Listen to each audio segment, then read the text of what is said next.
Morning friends, आप लोगों का स्वागत है आपके अपने यूट्यूब चैनल में जिसका नाम है सूरज क्लासेस। आज हम पढ़ने वाले हैं बहुत अच्छे चैप्टर के बारे में, class 10 chapter number 10 the sermon at Benares. एक ऐसा उपदेश जो कहाँ से दिया गया? बनारस से। उपदेश का मतलब जहाँ से मिलेगा ज्ञान, और इस ज्ञान को देने वाले कौन है? गौतम बुद्ध। बट गौतम बुद्ध नहीं थे, उनका नाम भी क्या हुआ करता था कभी कभी? सिद्धार्थ गौतम। कब तक? 12 साल तक। उसके बाद उन्होंने स्कूलिंग करी कहाँ से? 4 साल लगाकर उन्होंने हिंदू स्क्रिप्चर्स के बारे में पढ़ा।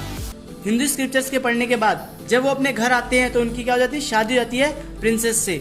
और 10 ईयर ओल्ड उनका एक बहुत प्यारा सा बच्चा था, तब वो 25 ईयर्स के ओल्ड हो चुके थे।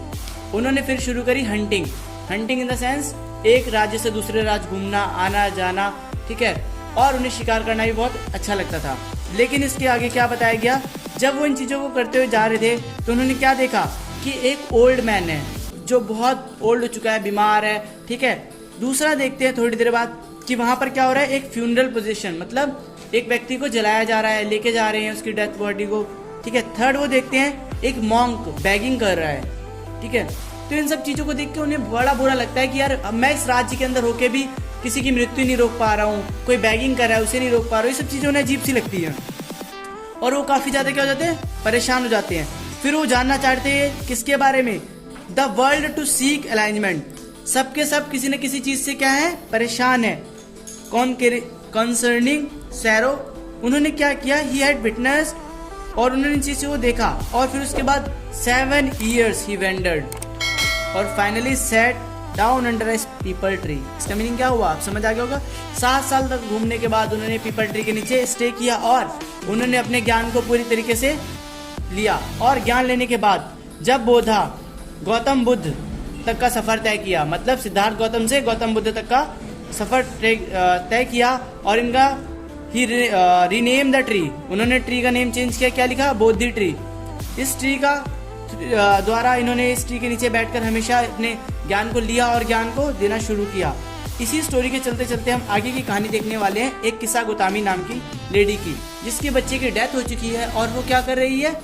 एक राज्य से दूसरे राज्य में घूम रही है। किसके लिए घूम रही है? दवाई के लिए। एक नगर में अड़ोसी पड़ोसी सबसे क्या कर रही है? दवाई की मांग कर रही है, लेकिन कोई भी उसको दवाई नहीं दे सकता है। क्यों?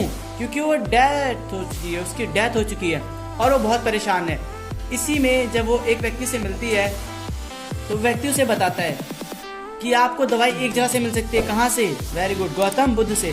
गौतम बुद्ध जो है आपको क्या कर सकते हैं? इसकी दवाई या इसकी मेडिसिन प्रोवाइड कर सकते हैं। तो जब किस्सा गोतामी जाती है गौतम बुद्ध के पास रोते हुए और बोलती है, Lord and master give me the medicine. वो मेडिसिन मांगती है, will cure my body my boy. वो जो अपने बॉय को बचाने के लिए क्या करती है? मेडिसिन की डिमांड करती है। तो गौतम बुद्ध कहते हैं, गौतम बुद्ध तो जानते थे वो डेथ हो चुकी है, उसकी डेड हो। गौतम बुद्ध कहते हैं, जाओ एक मस्टर्ड सीड ले आओ। आप लोगों को लग रहा है मस्टर्ड सीड लाना तो बहुत ईजी है, बट मस्टर्ड सीड इस तरह की कंडीशन रखते हैं। उस लेडी को भी ऐसे लगा था कि मस्टर्ड सीड लाना तो बहुत आसान काम है, लेकिन गौतम बुद्ध एक छोटा सा टास्क रखते हैं इसमें कि लाना है आपको मस्टर्ड सीड, बट कहाँ से लाना है? The mustard seed must be taken from a house where no has lost a child. जहाँ पर किसी की भी डेथ ना हुई हो, ना किसी चाइल्ड की, ना किसी हस्बैंड की, ना किसी के पेरेंट की, ना किसी के फ्रेंड की। अब पुअर किस्सा गोतामी स्टार्ट कर देती है। एक घर से दूसरे घर, दूसरे घर से तीसरे घर, गांव नगर शहर पूरा घूमने के बाद उसे कोई भी एक ऐसा व्यक्ति नहीं मिलता जिस घर में क्या हो, किसी भी व्यक्ति की डेथ ना हुई हो। तो फिर वो फाइनली हार कर होपलेस होके वो आ जाती है और वो किसके पास जाती है? गौतम बुद्ध के पास जा रही होती है। तभी उसे क्या समझ आता है कि हाउ सेल्फिश एम आई, मतलब मैं कितनी स्वार्थी हो चुकी हूँ। मैं ये नहीं समझ पा रही कि death is a common. Death क्या है? कॉमन है टू ऑल, सबके लिए डेथ है, ठीक है। आगे बताते हैं इस स्टोरी के अंदर कि बुद्धा उन्हें ज्ञान दे रहे हैं। यहाँ पर बुद्धा क्या ज्ञान देते हैं? The life of mortal in this world in trouble and brief combined with pain. जो हमारा जीवन है इस धरती पे वो बहुत सारी परेशानियों के साथ क्या हुआ है? भरा हुआ है, बहुत सारे दर्द के साथ भरा हुआ है।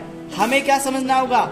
Is not my mean by, क्या कहते हैं इसके अंदर? इसका मतलब ये नहीं है कि those that have been born can not avoid dying. ऐसा कोई व्यक्ति नहीं है कि जिसका जन्म और मृत्यु ना हो। After reaching old age there is death. बुढ़ापा आएगा, फिर डेथ आनी ही आनी है। और नेचर के अंदर हमें समझने की जरूरत है कि कोई लिविंग बीइंग है। As ripe fruit are early in danger of falling. आप पहले समझो छोटी सी स्टोरी में क्या समझाना चाह रहे हैं। यहाँ बोलते हैं कि ना गौतम बुद्ध बताते हैं कि डेथ भी क्या है, बहुत अच्छी पावर है आपके पास, जिसके थ्रू हम क्या कर सकते हैं, अपने जो हमारी ओल्ड एज है उसको खत्म कर सकते हैं। और हमारा सिस्टम ऐसा ही चलता है, बॉर्न हुए, फिर ओल्ड एज आई, फिर डेथ होगी, ठीक है। बहुत सारे पैटर्न्स हमें देखने हैं लाइफ के अंदर क्या होता है। यहाँ पर बताया गया कि a father can not save his son nor kinsman their relations. मतलब कोई भी इंसान, एक बच्चा, एक फादर, एक पिता, कोई किसी को बचा नहीं सकता, कितनी भी कोशिश कर ले। ये जो होना है वो होके रहेगा। आगे बोलते हैं one by one mortal are cried off like an ox. एक के बाद एक क्या करते हैं, रोते हैं, रोना है, हंसना है, ये सारी चीजें चलती रहेंगी। But death and decay therefore all wise do not drive knowing the terms of the world. पहले संसार को समझो और संसार की जो बातें हैं उनको लेके परेशान या चिंतित या रोना बिल्कुल भी नहीं है। संसार में दुख सुख सब एक कह सकते हैं ना पैटर्न है, कॉमन पैटर्न है। डेथ होनी है। जब हमें पता है कोई इंसान बॉर्न हुआ है तो सबसे पहले श्योरिटी क्या देते हैं, एटिल डेथ, उसकी मृत्यु निश्चित है। तो ऐसे ही यहाँ पर बताते हैं गौतम बुद्ध, इस चीज को लेकर संसार के अंदर में परेशान होने की जरूरत नहीं है। Not from weeping nor grieving will, कहते हैं ना रोना है ना परेशान होना है। ऑब्टेन पीस ऑफ माइंड, हमेशा मन को क्या रखना है, शांत रखना है। On the contrary his pain will be greater, his body will suffer. जो पेन उसके कहाँ पर चल रहा है, बॉडी के अंदर चल रहा है, उससे ज्यादा पेन उसके दिमाग में चल रहा है। He will make himself sick and pale yet at dead are not saved by his lamentation. He who seeks peace should draw out arrow and lamentation. हम क्या करते हैं, अपने एक्सप्रेशन हमेशा क्या करते रहते हैं, शो कर रहे होते हैं, मतलब अपने एक्सप्रेशन शो कर रहे होते हैं। एक्सप्रेशन जरूरी है दिखाना, लेकिन यहाँ पर क्या बताया गया कि एक्सप्रेशंस देने के चक्कर में ना हम ज्यादा परेशान हो जाते हैं। तो आई होप आप लोगों को चैप्टर समझ आया होगा। इसके इंपॉर्टेंट वर्ड मीनिंग्स और क्वेश्चन आंसर को आइए देखते हैं।